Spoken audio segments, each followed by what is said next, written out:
Yes, 101.1 FM and AM 1160. Our conversation with the folks from the Kiss a Pig contest from the Evergreen After School Club. Brought to you by Marcus and Mack, a law firm representing injured people. This is a pig that would not be denied. Despite a hurricane, despite all of the adversity, this pig was going to get kissed, and it actually got kissed. Chris, you kissed it twice, huh? You know what? Absolutely. I kissed it twice. It was so good the first time. No, the real story is that someone missed a picture, and I thought I was done. So I looked up, and someone said, "Hey, there was someone in our way. Can I do a second picture?" And I was like, "Sure." And so your wife, who said all previously, it's a year before I kiss that face again. Now it's going to be 2. Well, I went home last night. I brushed my teeth for about 10 minutes, gargled with Listerine, and it might be less than a year now. No. So. Till the next guest, with my wife. Chris Adams is with us this morning. Dave Janusek, the Evergreen After School Club. This was a very successful thing, wasn't it, Dave? It was highly successful. In fact, since last night, we received another $250 in donations. How about that? So, it makes you feel really good that, you've got community individuals that will step up and raise the most money to kiss a pig, which is when I try to explain that to outsiders, they kind of asked me to explain it again, but it's, that's part of it. But the part that the community, these guys went out, they went to the community and people supported the organization. I mean, our total when we sat down with the fundraising committee thought coming out of COVID, taking a year off, 30,000 was, I think in the very beginning, some fundraising. That was the dream? Yeah, they weren't sleeping and like, so how are we going to raise 30,000? We raised 20 the year before, but these guys, man, $59,000, $428.70. That's almost twice what your goal was. Yeah, at 3 times of what we did in 2019. And this dude right here, he's so ultra hyper competitive that he was going to win at all costs. You almost raised the 30,000 yourself. Man. It's it wasn't all me. So we raised $26,000. And I'll tell you what, someone asked me last night, they said, "Chris, where did you get all those funds?" And I started thinking it wasn't, sure, we had some individual contributors who I'd like to give some accolades to here before we end the program, but it was a lot of, as my first Commonwealth family, people from across the bank, from Ohio State College, Pittsburgh, people that aren't living in this community, but really took to the Evergreen After School Club and what they're looking to accomplish. I had high school, people from high school, elementary school. I went to IUP, so I had friends from IUP, people from my baseball team. In fact, I had the over 40 league I play in. I had someone run up to me last week, "Hey, Chris, I've been meaning to give this to you," so they crossed the field to give me a donation. For the fund. And you tagged him out. And no. After the game. But that, so that as well. And I was just thinking Little League. You said something key there, though.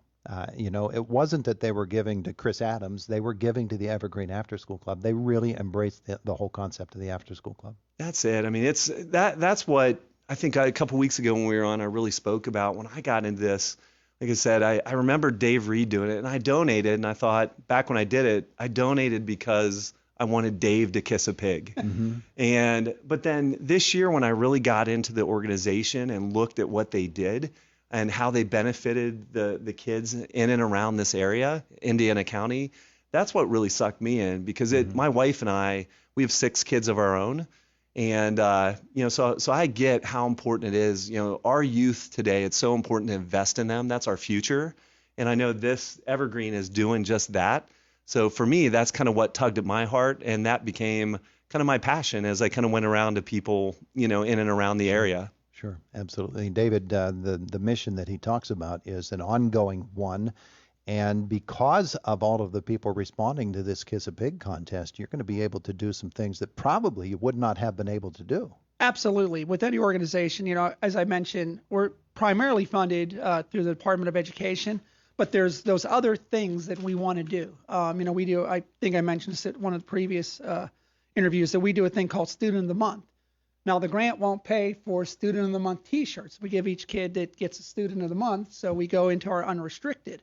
And, like any kind of fiscally responsible organization, you're always looking at that unrestricted, and it starts to go down, and then you're like, I hope there's an emergency. I hope we don't get COVID again. I hope we don't have to buy snacks. So, as administrators, we breathe a little bit easier now that we have this, this large sum in our unrestricted, but it's, the kids get that little extra something that, we want to go on a field trip and we need extra transportation.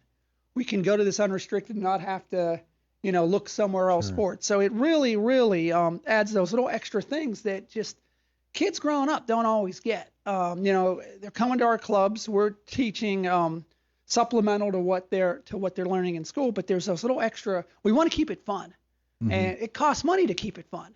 So this extra money is going to be a lot of fun in the next year or so. So it's good to hear Chris say that, because then again, you're right, Todd, drives home that message that, was it all about kissing a pig, or was it all about raising this money just in a strange, different kind of way? Yeah. And as again, alternate to just asking someone for a check. I think everyone had a good time. I know the crowd enjoyed it. The interesting thing, when you asked where he found the money, I was a little concerned because it was really close toward the end.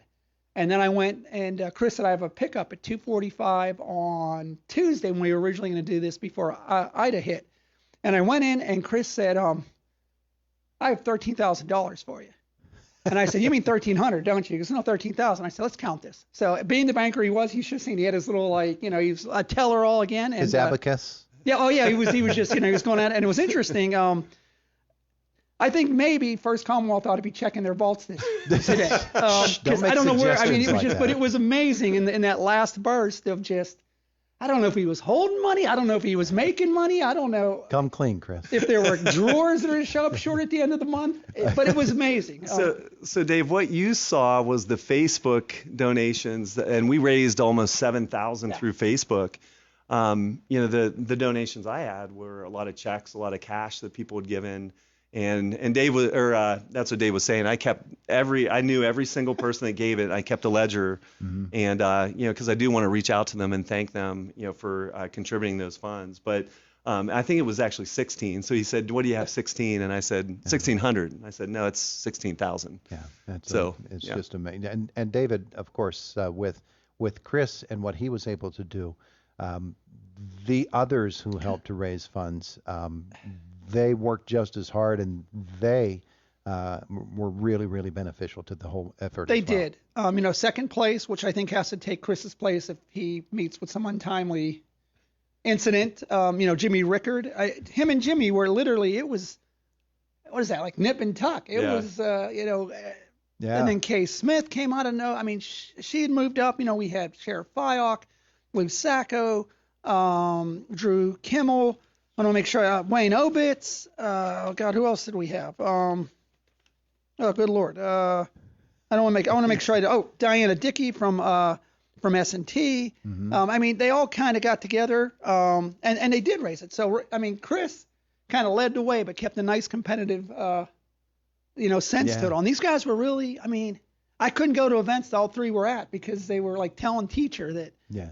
I think someone's holding money, or I just saw him ask somebody for money, which was it was a great feeling to see these guys. Yeah, I can see what Chris was doing. He was just letting everybody think they had a chance, and then at 13,000 at the end. Well, and it was really cool, Todd, is looking at Kay and Jimmy. It wasn't so there was a source of competitiveness, and we were going against each other, but we were also supporting one another. Yeah. And that's what next year I'm leading the United Way campaign with Amanda Hilliard.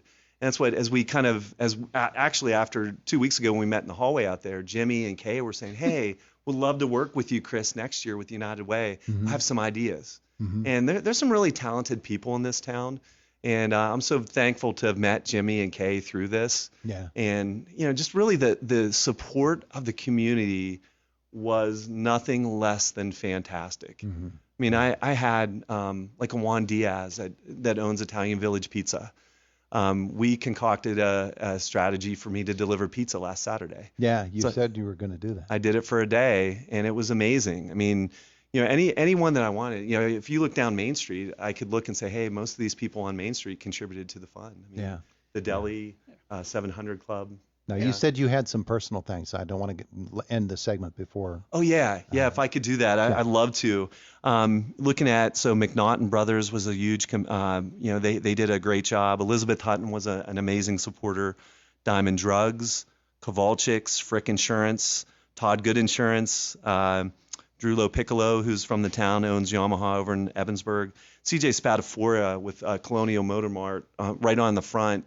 Helped me out incredibly and basically said, Chris, you're not going to lose this. And, if you know CJ, he's very competitive too. Competitive. Yeah, so CJ really helped me bring this home. But gosh, Mustard Nursery, Brian Force, Kaufman and Bill Amoria right across the road, Clinton Smith, Chad Martin, who's on my team, made a sizable donation to me. And I could go through a million teammates that made sizable donations as well. Good stuff. It is the best of stuff. It's what Indiana County is all about, Mr. Janusek, isn't it? It is. I'm glad that CJ came to you and said you're not going to lose it. Didn't come to me and said he's not going to lose this. I'd have been a little concerned, but one person I did forget as long as thank yous. I forgot to mention Lil Clemens. Oh, Lil. Who also was a competitor, contestant, also our fundraising chair. So she did a lot of that back end, getting Lil has got people fired up. Got them, and did some antagonizing along the way, but you want to add energy to any campaign. Absolutely. Call Lil. She brought it. I mean, she did. So I forgot to mention her earlier. I did want to thank her. Okay. So just a moment left with the Evergreen After School Club before we say goodbye to Kiss a Pig for a year. David, you're probably going to do something like this again next year because it was so successful this year. Absolutely. Like I said, when we started, it was a $5,000 event, $10,000, $20,000. Almost $60,000. So next year, I don't know. I mean, I know that last night after Chris got done, doing his thing with Olivia, Joyce and I and a couple other board members already start sitting down and say, hey, we have ideas for next year. And, it's funny because Kay came to me and says, I got a couple of names for you. There you go. So we're rolling for next year. So the goal, I don't know. The bar's been set pretty high. Thanks, Chris. Yeah, and you mentioned Joyce. Joyce Sherman is somebody who is our does board president. An awful lot of work on behalf of Evergreen. She's somebody that steps up anytime you ask her. Absolutely, and this was no exception. Gentlemen, thank you so much for coming in to visit with us. We appreciate that. Thank you, Todd. Again, thanks, Todd. Thanks, WCCS, for helping promote the event through the last 3 months. Appreciate it. It is the voice of Indiana County, WCCS 101.1 FM and AM 1160.